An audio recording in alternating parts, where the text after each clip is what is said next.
Good morning, you are watching A News. I'm Bakhtiar Sanab, and let's see the headlines. Trump issues last warning to Hamas over Israeli hostage release. Washington pauses intelligence sharing with Ukraine.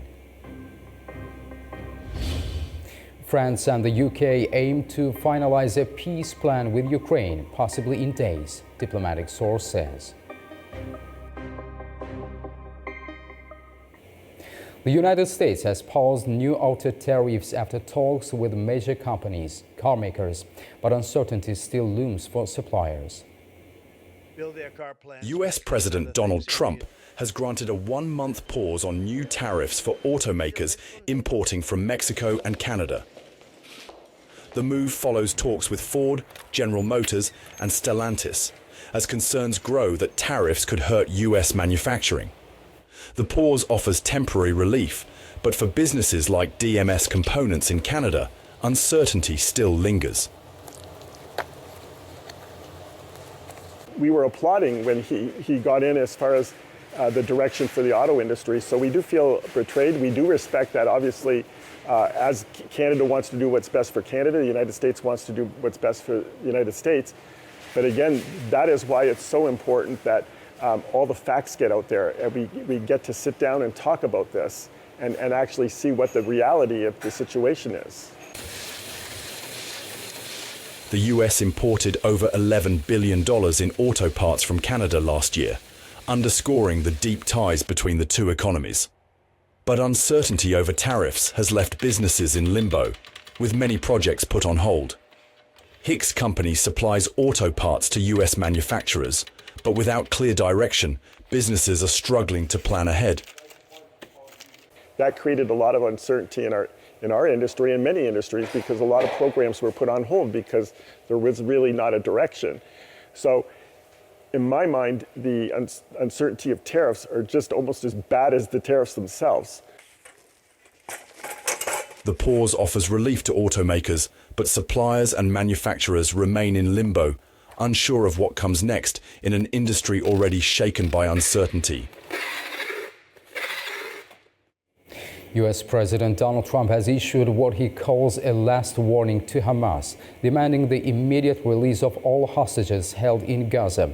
This follows direct talks between US officials and Hamas, marking a departure from Washington's long-standing policy of avoiding contact with the militant group.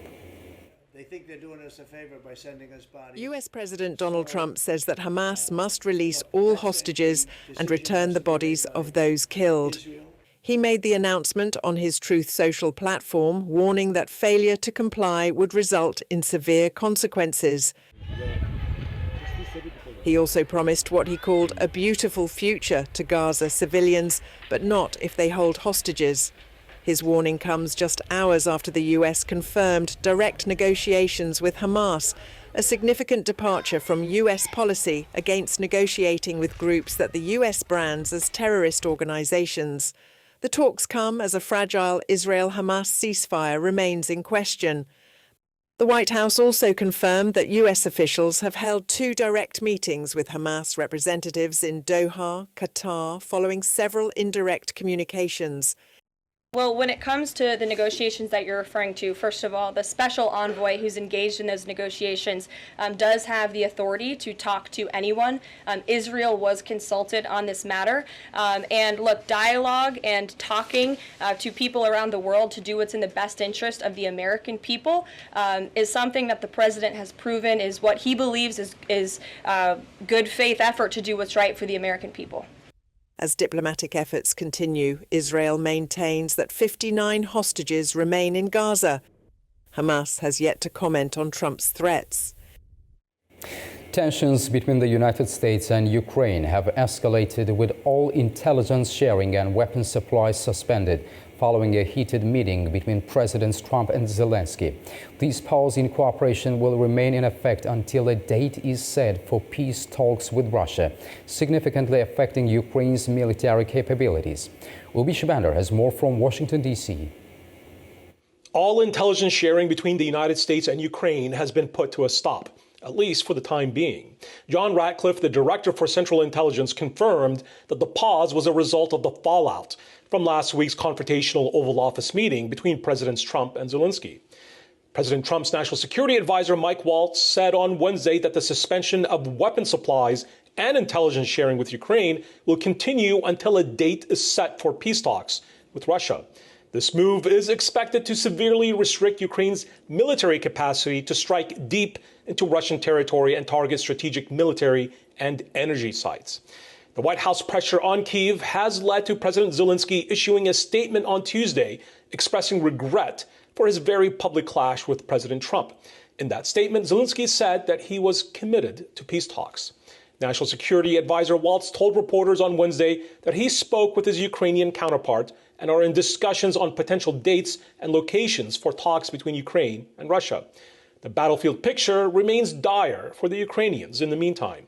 Western intelligence officials have assessed that Russian military territorial advances in Ukraine accelerated throughout 2024, though have slowed down in early 2025. I'm Ubi Shabander for A News, Washington, D.C. Ukrainian President Volodymyr Zelensky says there has been what he calls a positive moment in cooperation with the United States. He says it could lead to another meeting between the two sides soon. Kyiv is eager to repair ties with its top military supporter.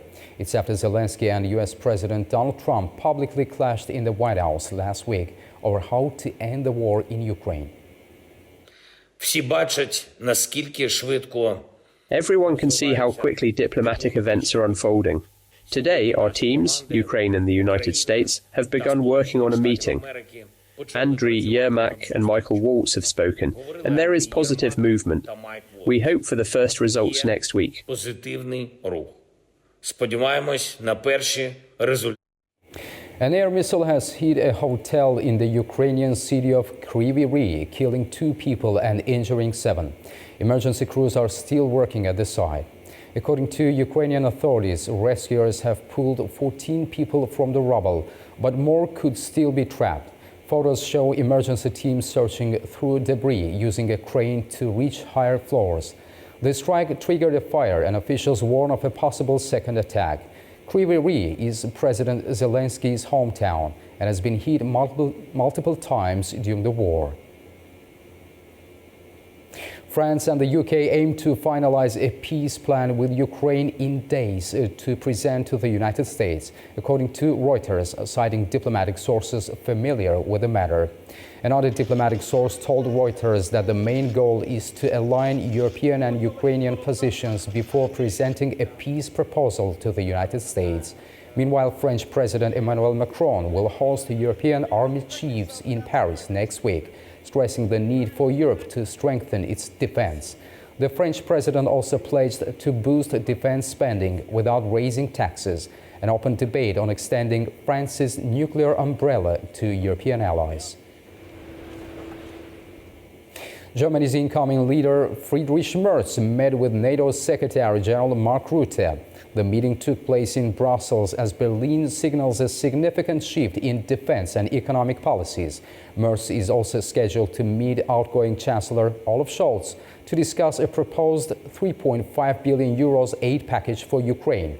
In a landmark move, Germany's leading parties have agreed to establish a 500 billion euros infrastructure fund aimed at modernizing the military, boosting economic growth, and revising borrowing rules, marking a substantial policy shift. Clashes erupted in Athens outside Parliament as demonstrators protested over Greece's worst train disaster that killed 57 people last year. The violence broke out as lawmakers debated a censure motion submitted by opposition parties against the center-right government. Greek police used tear gas and protesters used stones as they clashed in Athens on Wednesday during demonstrations over a deadly train crash in 2023. The disaster, which killed 57 people, sparked public outrage over government accountability and rail safety. Thousands gathered outside Parliament as lawmakers debated a censure motion against Prime Minister Kyriakos Mitsotakis' government. Opposition parties accused the administration of failing to fix safety gaps and covering up key evidence. The centre-right government denies these accusations. It now faces a no-confidence vote on Friday over the handling of the tragic event. However, Mitsotakis' New Democracy Party is expected to survive the vote. Many demonstrators say justice has not been served and that the government has lost public trust.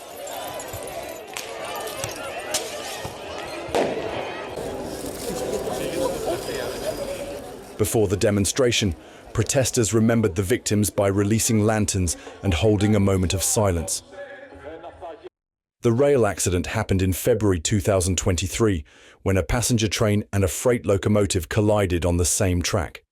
Human error and faulty track were blamed at the time. Around 40 people have been prosecuted so far. A trial isn't expected until the end of the year.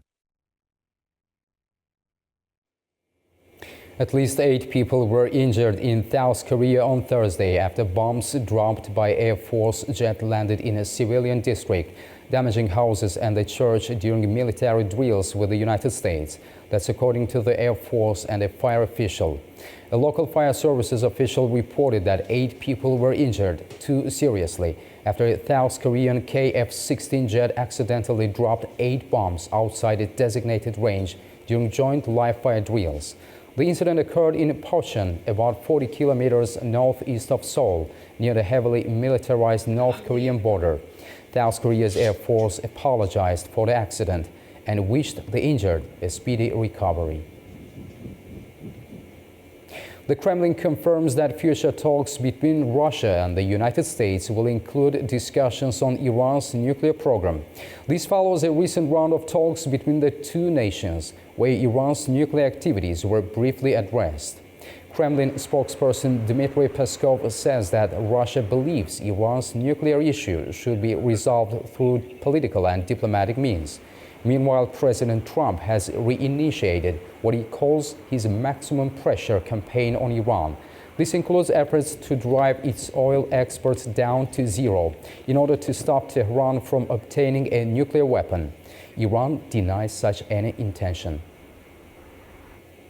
Turkey's defense industry has successfully tested a cutting-edge precision strike system called the Gözde Guidance Kit, developed by TÜBİTAK Sage and Aselsan.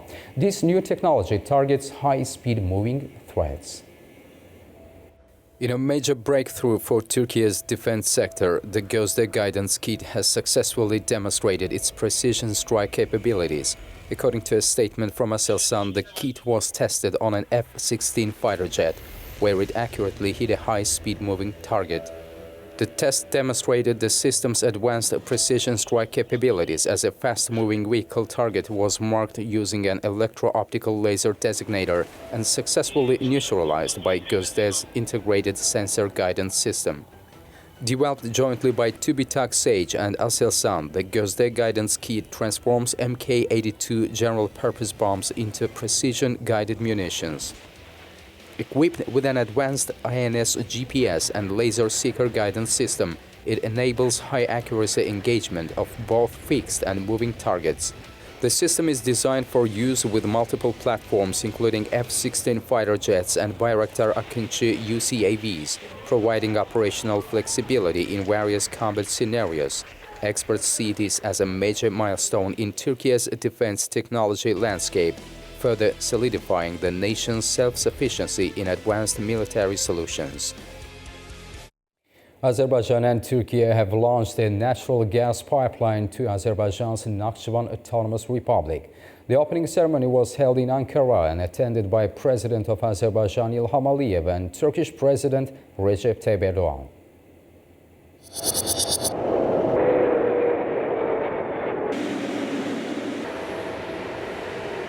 An honor guard greeted Azerbaijani President Ilham Aliyev at the Ankara airport, and he was welcomed by Turkish finance minister and other officials ahead of his meeting with the President of Turkey, Recep Tayyip Erdogan. The two leaders met in the presidential complex for talks on bilateral ties, regional and global issues.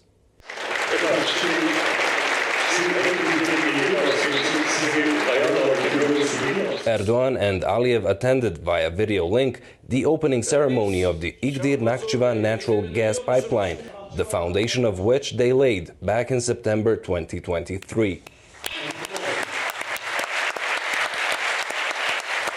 The 97.5 kilometers long pipeline has the capacity to transport 2 million cubic meters of gas per day, which is enough gas to meet the needs of Nakhchivan, Azerbaijan's exclave with a population of around 500,000.